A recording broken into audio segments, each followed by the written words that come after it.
Halo saudara, jumpa lagi bersama saya Glenny Soktania dalam Kompas Bisnis.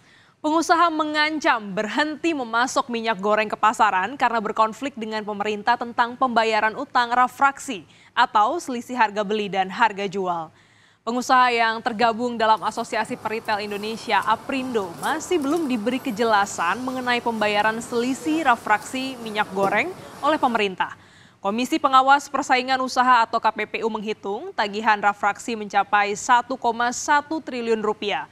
Tagihan ini terdiri dari produsen dan distributor senilai 800 miliar rupiah dan tagihan pengusaha retail modern senilai 344 miliar rupiah. Aprindo sudah menempuh banyak cara agar Kementerian Perdagangan segera melunasi pembayaran ini sebagai pembuat kebijakan.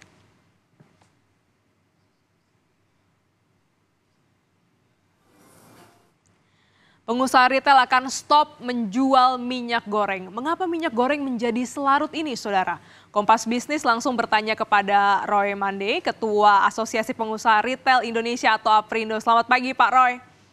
Selamat pagi, Glenis. Ya, Salam sehat ya. Salam sehat, Pak. Ini pengusaha menuntut kejelasan pembayaran utang refraksi minyak goreng. Nah, sebenarnya duduk perkaranya seperti apa nih, Pak? Iya, sebenarnya ini sesuatu yang sederhana, ya, simple, tetapi jadi berputar-putar. Bahkan kami melihat opini saat ini dari pelaku usaha retail dipersulit ya. Apa yang bisa dimudahkan, tapi dipersulit. Dan ini tentunya nggak menjadi semangat di era sekarang ini, pemerintahan yang sedang berupaya untuk memberi kemudahan berusaha dan kepastian usaha kepada pelaku. Tentunya saat ini bertolak belakang, jauh api dari panggang kenyataannya. Ya, euforianya sudah begitu luas ya, tetapi kenyataannya berbeda. Nah, refraksi ini dimulai, kita ketahui bahwa di akhir Januari itu kita ada melakukan minyak goreng satu harga, penjualan minyak goreng satu harga dari tanggal 19 Januari sampai 31 Januari tahun 2022. Mengapa terjadi demikian?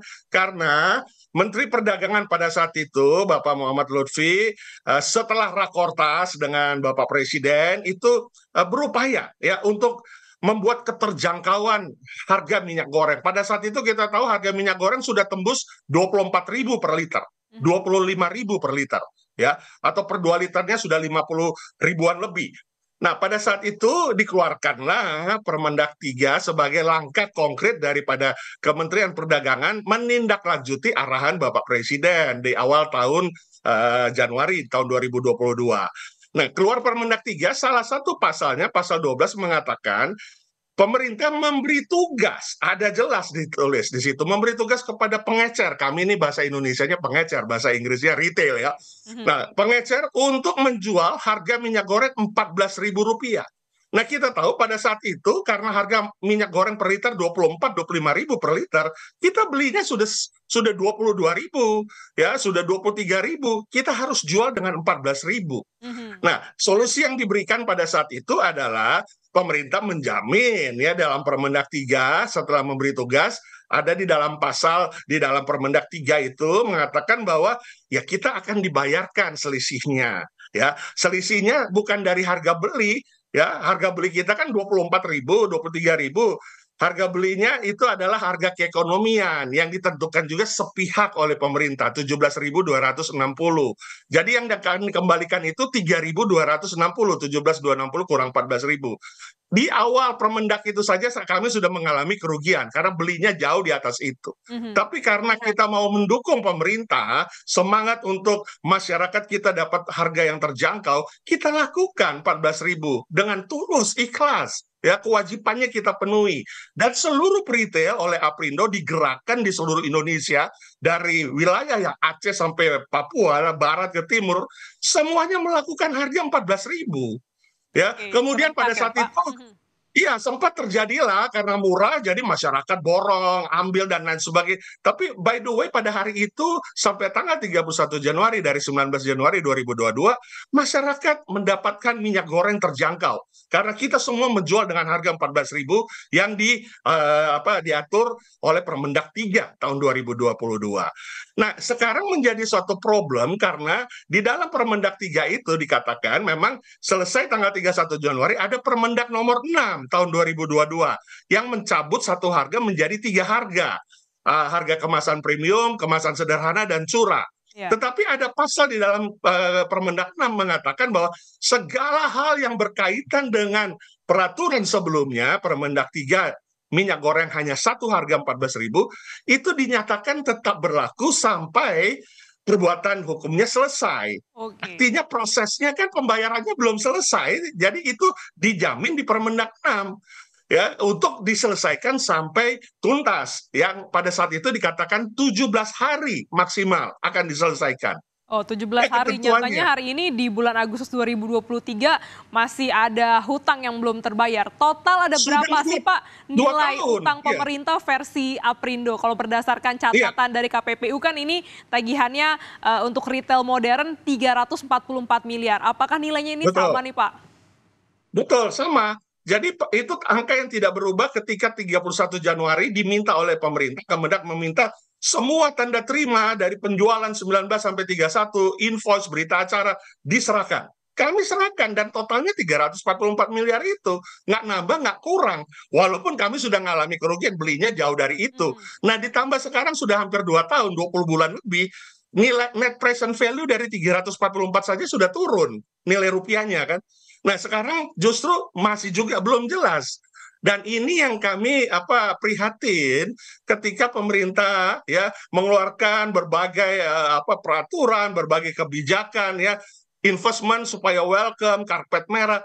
Nah, sekarang investor kami sudah mulai bertanya bagaimana pemerintah membuat peraturan tapi kok nggak dipenuhi ya, kewajibannya dipenuhi tapi haknya tidak dipenuhi. Ya, Oke. apa yang namanya karpet merah buat investasi, sementara karena belakang daripada retail ini ada investor baik domestik maupun global. Ya, Nah, ya ini yang menjadi kegalauan kami karena kami ekspansi karena adanya dukungan investasi. oke. Nah, kini kita Pak nggak Roy. bisa investasi saat ini. Nah, ini kalau misalnya ini masih berlarut-larut, belum ada kejelasan dan juga belum selesai permasalahannya, Aprindo ini mengancam tidak mau mengedarkan minyak goreng. Benar Pak, seperti ini akan menempuh mekanisme seperti ini? Ya, sebenarnya kata-katanya lebih tepat adalah Aprindo akan melakukan pemotongan tagihan dari para distributor produsen yang sampai hari ini masih mengirimkan minyak gorengnya ke gerai-gerai retail modern supaya bisa kita menjual kepada masyarakat. Nah, kita akan potong tagihan. Ya, nggak beberapa saat lagi ini kita akan lakukan. Yang lakukan itu bukan Aprindo, tapi masing-masing keputusan dari retail anggota Aprindo. Nah, ketika memotong tagihan, yang terjadi adalah produsen distributor pasti menahan pasokan. Mereka tidak akan terima karena mereka tidak dibayar ya pada saat kita sudah menjualnya di hari-hari sekarang ini. Nah, kita akan potong tagihan karena kita bilang bahwa rafaksi kita belum dibayar-bayar nih. Karena rafaksi itu dibayar pemerintah ke produsen, kemudian produsen bayar ke retail. Jadi kita akan lakukan itu dan konsekuensinya pasti pasokan akan berkurang ke retail. Nah, apakah ini pasokan sudah... kurang ke retail, kita nggak ada minyak goreng jadinya. Nah, bisa terjadi. Ini polemik minyak goreng akan kembali terulang, bisa saja terulang di 2023 ini. Ini Bisa apakah saja. sudah diperhitungkan nih Pak konsekuensi, baik konsekuensi hukum yang akan muncul di kemudian hari jika benar-benar ini dipangkas itu terkait dengan tagihannya Pak? Ya, ini kan kita B2B. Masing-masing retail itu, korporasi retail B2B dengan produsen atau distributor. Kita memotong tagihan karena sebagai protes kondisi saat ini, ya, kita tidak ada kepastian, tidak ada kejelasan untuk dibayarkan kapan dan bagaimana caranya. Hanya kepentingan semata, karena semua sudah menginstruksikan membayar. Kejaksaan Agung yang diminta tunggu LO-nya sudah keluarkan. Ya, kepastian untuk silakan dibayar sesuai dengan perundangan. KPPU jelas, silakan membayar. BPDPKS tinggal menunggu dari Kemendak. Ya, kemudian apalagi sebut? KSP kita sudah, bahkan Komisi 6 DPR semuanya menyatakan ya harus dibayar. Itu bukan uang APBN, bukan uang anggaran Kemendak. Itu uang dari pungutan ekspor setiap pelaku usaha CPO yang mengekspor, dipungut dan dialokasikan dikirim kepada BPDPKS. Jadi bukan APBN, bukan uangnya Kemendak. Ya, anggaran Kemendak tidak ada sama sekali. Apa dasarnya menahan? Ada kepentingan apa? Ya, ada maksud apa? Takut dihukum. Kejaksaan sudah katakan bayar kok. Oke. Lalu apa lagi? Berarti kan ini karena memang sengaja mau dipersulit, Oke. sengaja mau ditahan. Solusi apa nih Pak yang diinginkan oleh Aprindo dan berapa lama tenggat waktu yang diberikan bagi pemerintah untuk bisa membayar utang Rafaksi ini Pak? Solusi sederhana. Kita dari tahun lalu untuk membicarakan rafaksi, itu selalu kita yang proaktif dan Kementerian Perdagangan dalam hal ini yang menjadi poksi utama karena hasil daripada perhitungan Sukovindo, verifikator itu ada di tangan Kementerian Perdagangan sudah dari bulan Oktober tahun lalu. Tapi ditunda-tunda sampai sekarang. Jadi kita ingin minta untuk itu diselesaikan atau diajak bicara. Angkanya kalau berbeda, berapa bedanya dan kenapa berbeda? Transparansi dong. Ya, nah kita sudah bicara di April kemarin 3 bulan, kita harapkan sudah dapat selesai sampai ya tentunya 3 bulan kita hitung angka ya bulan Juli, sekarang sudah Agustus. Bahkan salah satu pejabat Kemendak bilang Agustus mestinya sudah selesai, itu ada di berbagai media. Tapi kenyataannya Agustus tinggal hitung berapa hari sekarang ini. Di mana konsistensinya? Ya, saya hadir di ASEAN Retail Summit di Bali, itu ada berbagai negara ASEAN hadir saat ini.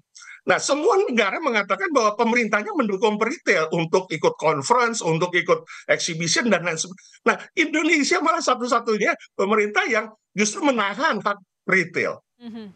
Nah, Di mana nawacita? Negara hadir, kita masyarakat juga kan pelaku usaha. Nah, ya. ini yang kita sayangkan carut marut karena adanya kepentingan atau ada maksud-maksud lain yang kami tidak ketahui sampai hari ini karena tidak ditransparansikan. Oke, terakhir Pak Roy, ini artinya kalau pemerintah tidak menepati janji, Aprindo akan menempuh jalur hukum? Ya, jadi di dalam statement kami press conference lalu bahwa kami akan memotong tagihan dan yang membuat pasokan terhenti itu dari produsen atau distributor, bukan dari kami. Kemudian yang kedua, saat langkah-langkah yang kita lakukan ini tidak juga ada kepastian, maka Aprindo siap menerima kuasa dari para perusahaan peritel yang terdampak karena rafaksi tidak dibayarkan, 31 perusahaan, untuk maju ke gugatan hukum. Ya, kita negara hukum, hak dan kewajiban semua rakyat, masyarakat, pejabat, apapun juga, itu sama di mata hukum. Oke, baik. Kita akan mencari kebenaran dan kenyataan dari hukum karena ini harus ada perbaikan, harus ada perubahan ya. Jangan hanya euforia ya, jangan hanya ada suatu kepentingan, ada suatu maksud untuk menahan karena merasa bukan ditandatangani pada zaman sekarang. Nggak mau cuci piring ya, atau mendapat masukan yang tidak benar, yang tidak sesuai ya dari kalangan internalnya. Nah, ini membuat hal-hal yang tidak sesuai dengan harapan. Baik. Ya, pelaku usaha mengharapkan kemudahan berusaha dan kepastian hukum supaya kita dapat mengkontribusi bagi ekonomi. Konsumsi rumah tangga kita 52% adalah pendukung buat pertumbuhan ekonomi Mhm, kita. mhm. Ya, Konsumsi terjadi di retail. kita nantikan Nah, bagaimana bagaimana. mungkin bagaimana mungkin kita mau bertumbuh tapi retailnya ditahan seperti ini? Sudah banyak retail yang kolaps, Ya. nggak bisa ekspansi. Mhm. Nah, multiplier efek ini yang tidak dipikirkan oleh Kementerian Perdagangan ya Mhm. atau oknum saya sebut ya yang sangat tidak mengerti substansi bagaimana supaya pertumbuhan ekonomi itu terjadi. Oke, jadi baik kita nantikan bagaimana pemerintah menepati janjinya, berapa lama tenggat waktu dan juga kepastian antara peritel dan juga pemerintah terkait dengan rafaksi ini. Terima kasih Pak Roy Mandey, Ketua Asosiasi Pengusaha Retail Indonesia Aprindo telah bergabung dalam Kompas Bisnis pada pagi hari ini. Sehat selalu Pak. Terima kasih, selamat pagi.